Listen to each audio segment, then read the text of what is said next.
1498 سے انگریز کی اس ملک میں آمد و رفت کا سلسلہ شروع ہوتا ہے، اور 1601 میں منظم طور پر انگریز ایسٹ انڈیا کمپنی کے بینر تلے تاجروں کا بھیس پہن کر رہزنوں اور ڈاکوؤں کی شکل میں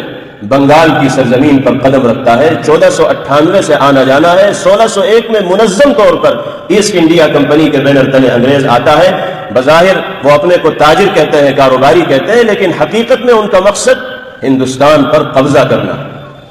1707 میں جب شہنشاہ اورنگزیب عالمگیر علیہ الرحمہ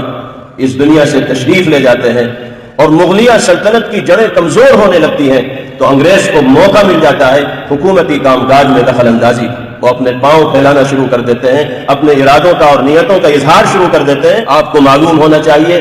کہ انگریزوں کے ارادوں کو سب سے پہلے جس شخصیت نے بھانپا ہے اور محسوس کیا ہے وہ حضرت مجدد الفسانی شیخ احمد سرہندی نور اللہ مرقدہ۔ انہوں نے سب سے پہلے اس ملک میں بسنے والے لوگوں کو یہ سمجھایا کہ دیکھو، یہ انگریز تمہارے ملک میں تاجر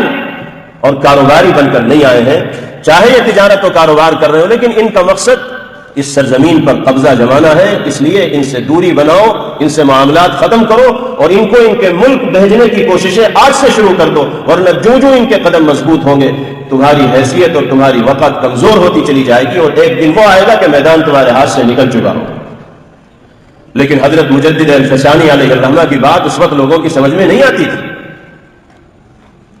لوگوں کو اس بات پر یقین ہی نہیں ہو پا رہا تھا کہ اتنی دور سے آئے ہوئے لوگ اتنی بڑی سلطنت و حکومت پر کیسے قابض ہو جائیں گے، لیکن حضرت کو اس کا ادراک تھا،